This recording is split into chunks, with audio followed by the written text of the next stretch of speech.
Halo teman-teman, gimana kabar hari ini?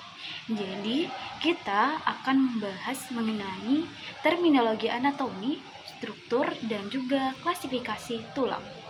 Sebelum mengetahui mengenai bagian-bagian dari anatomi, penamaannya, kita harus mengetahui terlebih dahulu bagaimana terminologi dasar dari anatomi, sehingga kita ini bisa paham apa saja nama dari bagian-bagian dan mudah untuk menghafalnya hingga selesai dari kedokteran bahkan sampai mati pun. Terminologi anatomi itu apa sih? Jadi terminologi anatomi merupakan ilmu yang pelajari tentang arti-arti dari penamaan anatomi itu sendiri. Terminologi kedokteran istilah yang digunakan dalam bidang kedokteran berasal dari bahasa Yunani dan Latin. Ada aturan umum dalam menggunakan terminologi dari kedokteran, akar kata, dan huruf sambung. Wah, apa ya? Jadi, kita bahas di next slide. Akar kata. Akar kata merupakan bagian utama dari sebuah kata, menjadi dasar sebuah istilah. Contoh dari akar kata adalah aku, atau saya, atau Budi. Itu merupakan akar kata. Contohnya dalam bidang kedokteran seperti kardi, temporal, kemudian vena, dan sebagainya. Huruf sambung untuk menyambungkan akar kata satu dengan akar kata lain atau dengan akhiran. Contohnya kardi dan vaskular disambung menjadi kardiovaskular. Jadi ada tambahan huruf sambungnya berupa huruf O. Temporal dan mandibular disambung menjadi temporomandibular. Mudah bukan teman-teman? Kita next slide ya. Awalan. Kata tambahan yang berada di depan akar kata yang mengubah definisi dari terminologi anatominya. Gimana sih contohnya? Yuk kita cekidot. Kata dasar kuspis, katup jantung. Kata dasar kuspis merupakan akar kata. Kemudian ditambahkan kata tambahan awal berupa tri, menjadi trikuspis yang artinya 3 buah katup jantung. Next slide. Contoh lainnya bilateral dan bitemporal. Jadi kata awalannya adalah bi. Akhiran. Kata tambahan yang melekat pada akhir kata-kata yang mengubah definisi terminologi anatominya. Sama seperti awalan, akhiran juga akan mengubah definisi dari terminologinya. Cuman beda letak saja. Akhir, jika huruf akhir akan kata, huruf awal akhiran, salah satu huruf akhir harus dihilangkan. Contoh, bronkitis. Jadi I-nya dihilangkan menjadi bronkitis. Jika huruf akhir kata huruf vokal A, I, U, E, O tidak digunakan huruf sambung. Contoh nephritis. Jadi O-nya itu bakal dihapusin menjadi nephritis, bukan nephroitis. Aturan kata tunggal dan jamak. A ditambahkan E di akhirnya menjadi kostai. Menjadi jika A kosta merupakan tunggal ditambah dengan E menjadi jamak. Aks, toraks. Ketika ditambah aces menjadi toraces.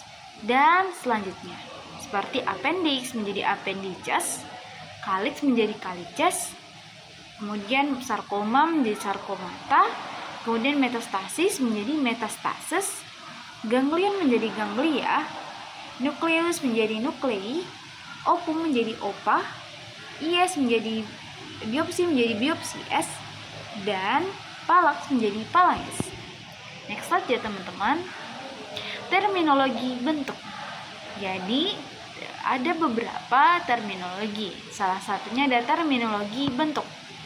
Bagaimana sih cara membedakan terminologi bentuk-bentuk? Yuk kita diskusi. Kata benda yang menyatakan bangunan menonjol. Contohnya adalah prosesus. Jadi prosesus merupakan nama umum untuk tonjolan yang meruncing. Kemudian ada spina, tonjolan yang tajam. Tuber, tonjolan yang bulat. Tuberculum, benjolan bulat yang kecil yang kita bisa jumpai di humerus. Kemudian krista, tepi yang bergerigi. Pecten, bagian pinggir yang menonjol. Kemudian G itu bisa dilihat kondilus, jonjolan bulat di ujung tulang, epikondilus, benjolan pada kondilus, korno, tanduk, dan linea, garis.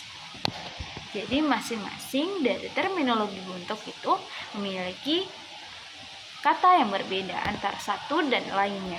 Kita next slide, terminologi lekukan. Posa merupakan nama umum. Jadi apapun itu lekukan dinamakan dengan posa. Posa luminata dan sebagainya. Popea, lekuk yang agak rata. Dia melekuk cuman agak rata dibandingkan dengan si posa ini.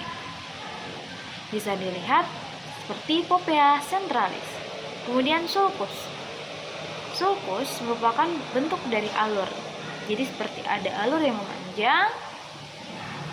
Kemudian incisura merupakan taki yang berbentuk seperti lekukan, kemudian ada penonjolan di ujungnya. Terminologi lubang.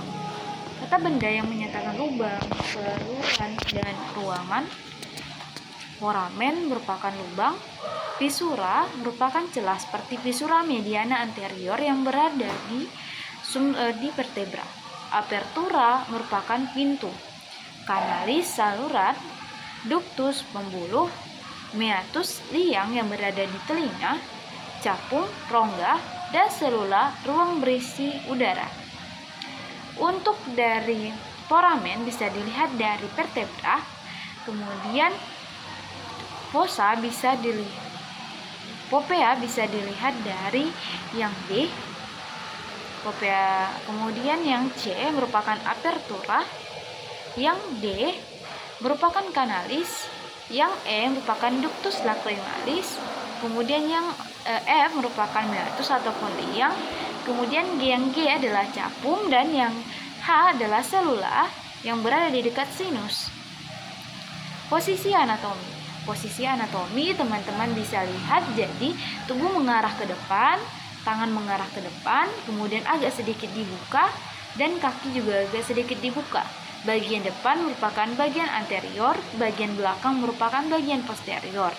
Bagian samping merupakan lateral, bagian atas merupakan superior atau cranialis, dan bagian bawah merupakan inferior atau caudalis. Posisi tubuh berdiri tegak dengan kepala dan mata menghadap ke depan, kedua lengan lurus ke samping tubuh dan telapak tangan menghadap ke depan. Kedua kaki rapat satu sama lain, telapak kaki memijak ke tanah dengan jari-jari kaki menghadap ke depan. Terminologi bidang. Teman-teman, tidak hanya bentuk, kemudian tidak hanya lekukan maupun lubang yang memiliki terminologi, tapi semua bagian dari tubuh manusia memiliki terminologi masing-masing. Bidang median merupakan bidang yang berada di tengah dan membagi tubuh antar satu yang sama lain dengan rata. Sedangkan bidang sagittal itu membagi tubuh secara transvers.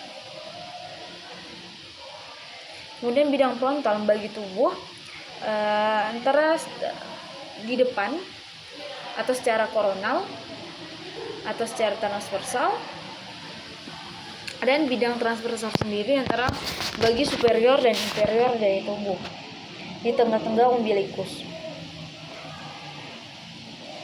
Terminologi arah.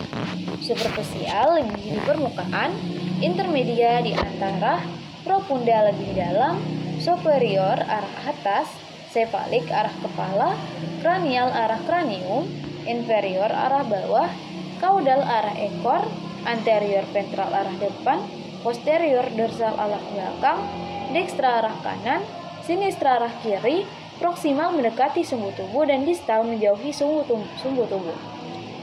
Terminologi posisi. Medial dekat bagian tengah, lateral jauh dari bagian tengah, apex puncak, basis dasar, dorsum bagian posterior struktur tubuh yang mengarah keluar tubuh, plantar bagian telapak kaki, dan palmar bagian dari telapak tangan. Ini merupakan gambaran dari terminologi arah dan juga posisi tubuh manusia yang telah dijelaskan tadi secara lebih rinci, teman-teman. Terminologi gerakan. Jadi ketika teman-teman mengangkat tangan teman-teman, itu dinamakan fleksi. Sedangkan ketika teman-teman meluruskannya kembali, itu namanya ekstensi. Sama seperti di kaki, ketika teman-teman lakukan kaki teman-teman, itu namanya fleksi. Luruskannya kembali adalah ekstensi. Abduksi merupakan gerakan untuk menjauhi tubuh, sedangkan aduksi merupakan gerakan untuk mendekati tubuh. Terminologi gerakan: rotasi medial, internal, dan rotasi lateral, eksternal. Ada medial rotation dan lateral rotation, serta sirkumduksi merupakan gerakan melingkar. Pronasi dan supinasi. Supinasi merupakan gerakan untuk menentangkan tangan, dan pronasi untuk menegakkan tangan. Oposisi dan reposisi. Oposisi merupakan gerakan menyatukan antara ibu jari dan telak kelingking, kemudian reposisi meluruskan jari-jari dengan gerakan supinasi. Elevasi dan depresi. Elevasi ketika teman-teman mengangkat bahu, dan depresi bukan teman-teman stres ya, tapi depresi itu menurunkan bahu teman-teman. Protraction ketika teman-teman mendekatkan atau memajukan dagu teman-teman, dan retraction. Terminologi gerakan: dorsifleksi. Teman-teman bisa lihat bahwa arah dari kakinya itu keluar, sedangkan plantar fleksi dia mengarah ke berjinjit tapi ke arah dalam. Inversi dan eversi. Teman-teman mungkin bisa sambil mempraktikkan ya. Mungkin untuk terminologi itu saja. See you next time ya untuk kita bahas mengenai osteologi umum. Dah.